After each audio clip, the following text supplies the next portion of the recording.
Herzlich willkommen bei meinem neuen Podcast der Niyama Show. Kernthemen meines Podcastes sind Sport, Yoga, Lifestyle und das Thema Selbstständigkeit.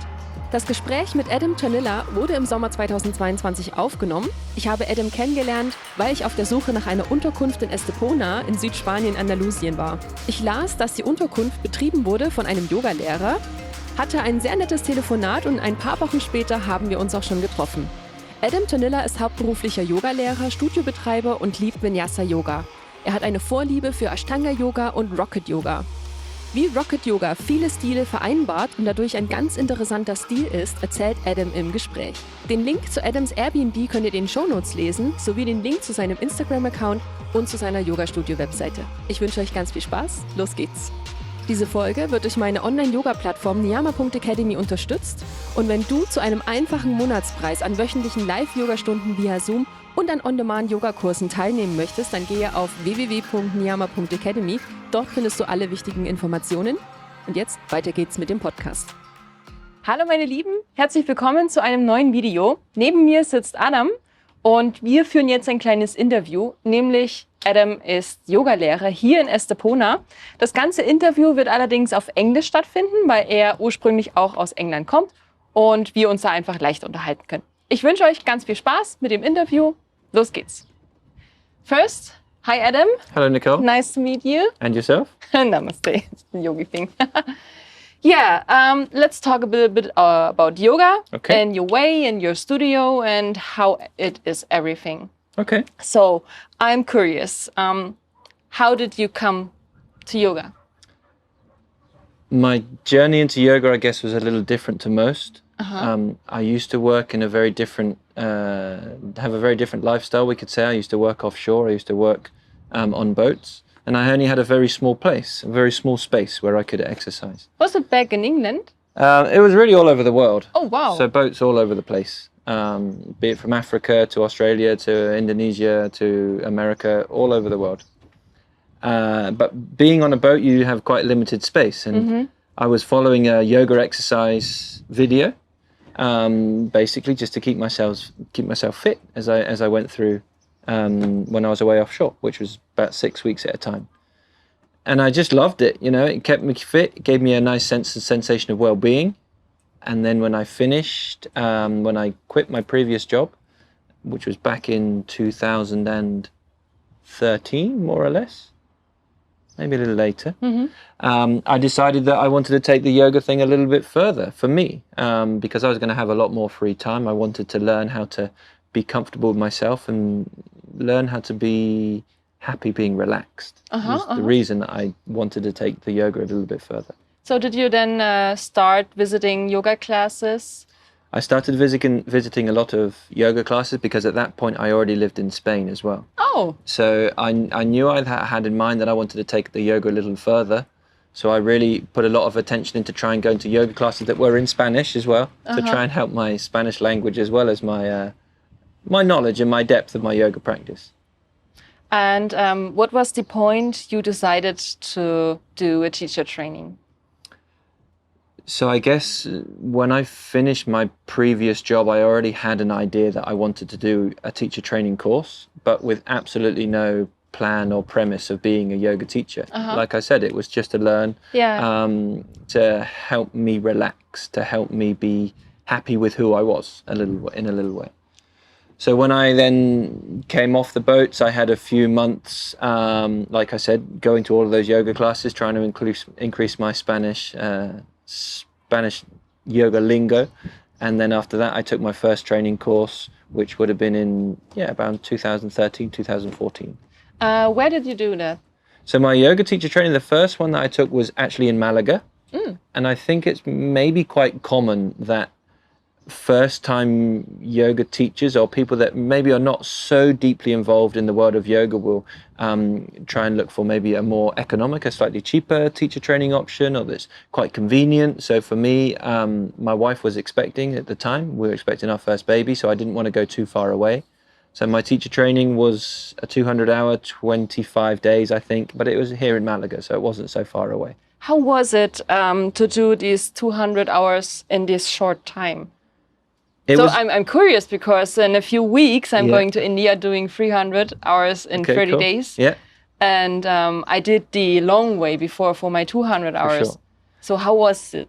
I think there are pros and cons to both styles. Yes. But I would say the 200 hour, the short format, let's say in a month or 25 days or however long it is, it's intense. It's a really incredible experience. I think the longer style yoga teacher trainings give you a little bit more of a chance to take some of that knowledge in. Yes. And practice what you learn. Read a book. Yeah. You know, the anatomical things, you can experience them a little further. Whereas on the short format teacher trainings, you really get wrapped up in it. You know, you get taken on the ride. So you'll make some seriously close friends. You'll enjoy the experience, the food, the sharing, the accommodation, where you're living. It's a real more like experience. living and exploring Yeah. the yoga philosophy and everything. Of course. And of course, talking about it with the whole ecosystem around you. Yeah, for sure. Like you said, you're going to go to India, so you're going to be there and you're really going to soak in the that Indian vibe and that Indian atmosphere as well. Yeah, I'm excited about that. You said in the first place, you just want to go your own yoga path, learn a little bit more about the asanas and philosophy, relaxing and everything. What was the point you decided to teach yoga? So I guess it was during the teacher training, the first teacher training that I was on. By that point, I was really starting to experience, and prior to doing the teacher training, the benefits that you can get from it. I guess I was always very physical before practicing yoga anyway, be it kite surfing or climbing or snowboarding. You know, there's a whole list of physical things that I used to do. But what I noticed from the yoga is the sensation of well-being that I got from it. And I suppose that when I was going through the teacher training course, I realized that I'm one of the people that has that ability to share things. I like being in front of the camera, which is quite good today, I guess. Yes. I like being the center of attention. So for me to be at the front of the room, being the one guiding the class, I thought that I had the skill set to be able to do that. And in my own mind, I thought if I can give people some of the benefit and some of that fabulous sensations and the well-being that I receive from it, then it will be a job well done in a way. Yeah, that's great. I totally understand that. Yeah. So you have more than 200 hours? Yeah, so I've since that I've completed another 200 hour in Ashtanga Vinyasa and another 250 or 300 hours in Rocket yoga training. Yeah, great. Yeah. We come back later to Rocket yoga. Okay, fine. So did you start to just teach yoga lessons? Of course, I think it was a way. And then to open an own yoga studio is It's a step. It definitely is a step. Yeah. So I started initially, I was teaching in a local, not really a gym, but more of a local karate and dance school. So they had a little room at the back that they didn't use so much, and that was where I really began. That's a perfect thing. It was really good. It was very close. It was very convenient for me. It was quite low key, nothing too fancy. And I stayed there teaching for about 2 years. And over those 2 years, I started to really build a community of people that... Was it there in Estepona then? Absolutely, yeah. It was about 250 meters from where we are now. It was really close. So I started to build that community of people that enjoyed practicing with me, and they liked the style of yoga that I wanted to share.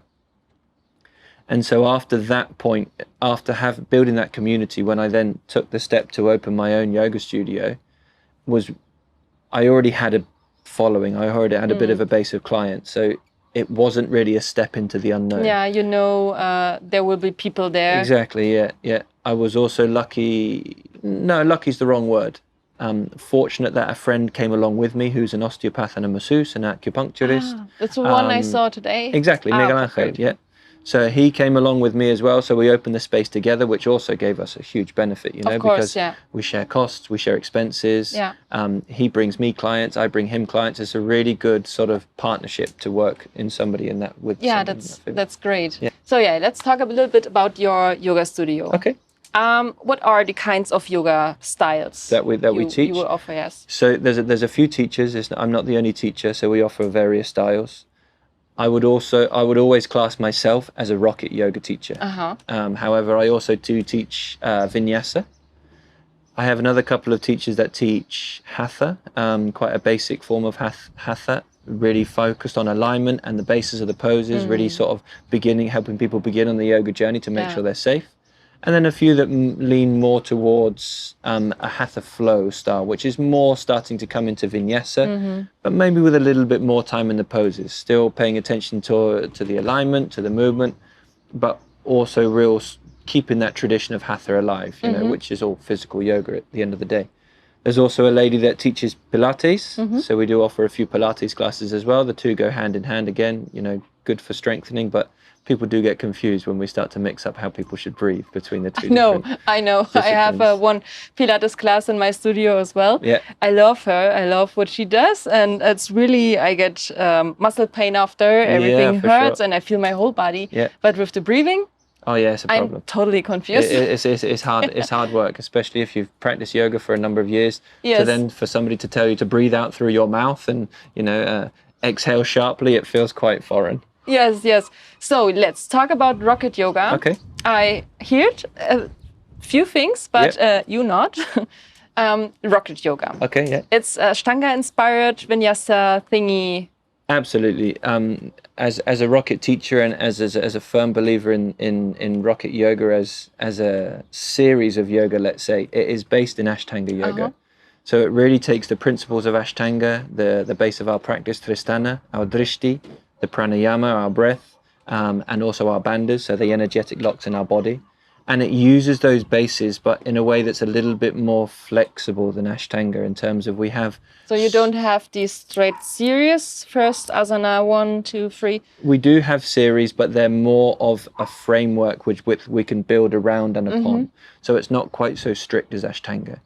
It's got the discipline, it's got the strength involved from Ashtanga, but we've got a little bit more flexibility and creativity.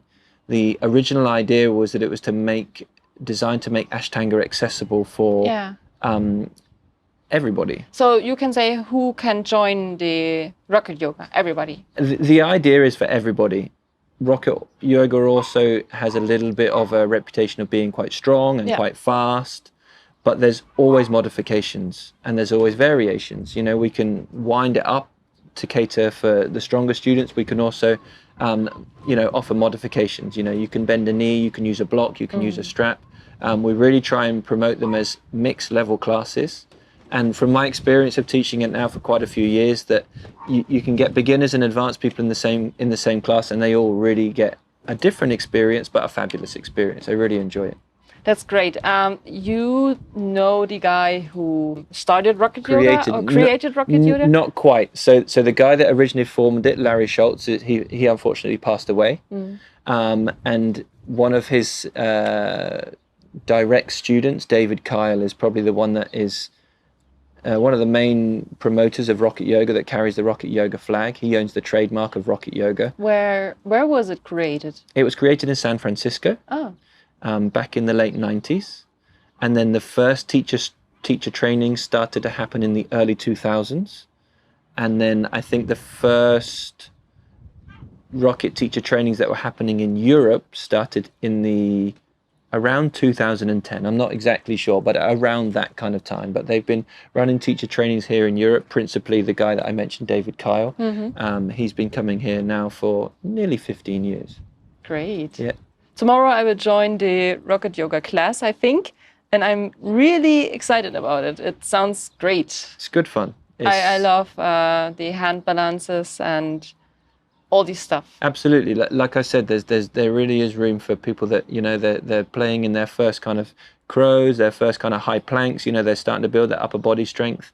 But there's also, you know, we can offer variations for people that are already comfortable in handstands. They're working on their handstands. It really gives us a lot of room to modify and adjust the classes to tailor each individual student. And in the end, everybody is happy. Absolutely, that's the idea. You know, everyone moves and breathes, and there's so many different styles of yoga nowadays. You know, I can think of probably without thinking too hard, 25 different styles of yoga. But at the end of the day, my real honest belief is if people are moving their bodies and breathing consciously, we're in a good space. You know, that's taking people in the right direction. That's going to have a positive impact for those individual people, and I think as communities as well. One personal question. Okay. Which style of yoga do you prefer? And why? So, rocket yoga, I guess, would be my preferred style of yoga to practice. But I'm also very, very fond of Ashtanga, traditional Ashtanga. The idea of the Mysore Ashtanga practice for me is a wonderful concept. It really not forces is the wrong word, but it obligates the student to then go away and learn something for themselves, so they take a little bit more interest, and that really helps deepen on their yoga path. And the practice, the idea that you can take that practice anywhere with you. You know, all you need is your mat. You've got the series in theory in your head. That's true. So you can practice on your own, be it on a beach, be it on a roof terrace, be it in a studio. And then when you get to practice in a room of other like-minded people that have also taken that step to try and make a little bit of an effort to learn that yoga path and learn a series of poses, and the breath comes together, it's a really magical experience. So I would say, if I'm looking for a class to take somewhere, if I go on let's say some yoga holidays, or I'm on holiday somewhere, I generally try and find a studio that teaches Ashtanga or Rocket. Okay, cool. In the end, do you have something in your mind you want to tell? Wow, something in my mind that I want to tell. So I think over the last few years, particularly with COVID, we've really been sort of separating away a little bit. We've been breaking those social contacts and that sort of community of feeling that we've had in previous years. And for me, like, what I kind of feel is one of my missions of having a yoga studio, other than just teaching individual people yoga and you know, letting them enjoy their yoga path and grow, is I'm really trying to build a community. You know, I want people to come together. Online yoga, the yoga videos, I think they're fabulous. I think they're wonderful. I think they have their space. But I also think that bringing of people together and moving and breathing together, and that partnership and that sharing of energy with people is a really wonderful thing. And I think that is just so positive for, not just the individual, but the community as a whole. Bringing people together is a really cool thing. So we can start to share our experiences a little bit more. Share the yoga. Absolutely. The yoga all over the world. Yeah, for sure. Okay, so Adam, thank you for this short, interesting interview. You're more than welcome. Yeah. It was lovely to talk to you. Thank you for practicing with me, and I hope you enjoy Rocket tomorrow evening. I hope so. If you like this video, give us a like, subscribe, leave a comment below. If you have any questions, put it down there. And hope you enjoyed it. Thank you for your patience. Namaste. Namaste. Great. There we go. How long was it? I reckon 10 minutes. 20. Yeah, wow. Let's get back into it. Are you very spiritual in your classes, or? And it's more and more. It's progressing. Like I said to you the other day, like when I first started teaching, there was no theory or philosophy involved in it. But now more and more I am bringing it in, because I guess I'm experiencing it.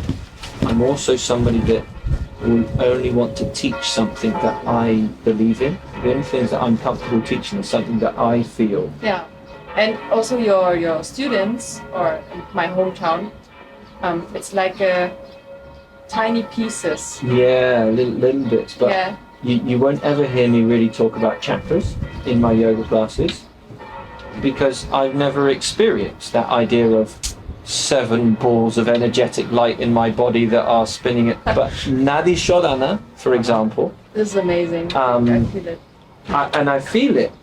But when somebody said, like when I first learned about Nadi Shodhana, so what you're doing is you're balancing your energy channels. It either goes through your left nostril, Pingala through your right, and it crosses through your brain, and then it goes like a snake all the way along these chakras in your, because that's something for me that is not believable. That's not in my language. But then, you know, I've got some people that are really, really, really deeply involved in Wim Hof. So they're like massively involved in breath work, massively involved in the body. You know, they're also trained physiotherapists and osteopaths, and like really, really super training. They're saying, Actually what it is your parasympathetic and your sympathetic nervous system.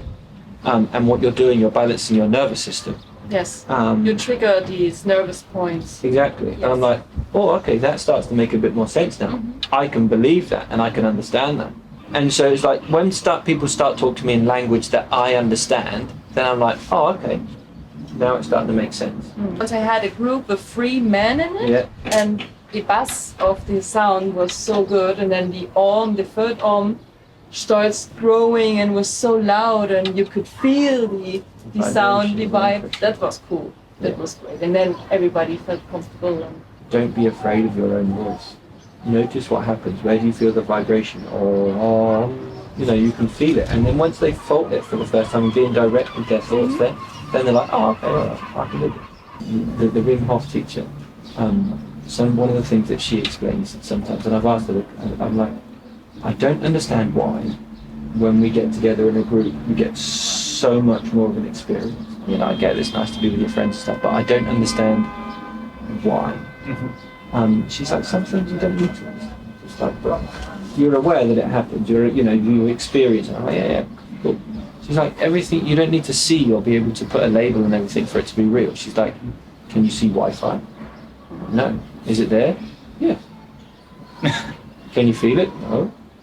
Does it send information to your phone? Yeah. She's like, describe it like Wi-Fi to people, like know if things are there or not, you don't have to see it. It doesn't have to be something that you can take hold of for it to be real. In the end, your yoga helps you to be aware of your thoughts, of your body. I think it definitely helps me be more positive, because I know there's so many people that come to yoga and they practice yoga a lot, and they get hung up and focus on the 3 poses that they can't do, and they ignore and forget about the 3,000 poses that they can do. Yes. So I always try and keep bringing people back, saying, you might be frustrated that you can't do a handstand, but think of all the other amazing miracles you can do with your body. Trying to get that idea of positivity. Okay, you might get stuck in traffic one day, but you didn't for the last 3 years. Yes. And you suddenly forget the last 3 years where you didn't have a problem. It's super easy to get fixated. Always fixate on the negative things. Good, but teaching yoga is different from having an own yoga studio. And people always ask me. They say, because I always used to say, being a yoga teacher is not a job. It's not a job, it doesn't feel like work. Teaching yoga does not feel like a job. But you should take these again. But only a yoga studio does. No, I'm going to go downstairs now. I'm going to have dinner. Okay. But yeah, no. Only a studio feels like a job. Teaching yoga does not. Ich freue mich, dass du bis hier zugehört hast und hoffe, dir hat diese Episode gefallen. Ich würde mich freuen, wenn du einen Review auf Apple Podcast geben könntest und auch gerne diese Episode auf Social Media mit der Verlinkung @Niyama.show teilst. Du hast dich in den Themen wiedererkannt oder kennst jemanden, den ich interviewen sollte? Dann schreib mir eine Nachricht an Nicole@Niyama.show und vielleicht bist auch du bald Gast in der Niyama Show. Bis bald, deine Nicole.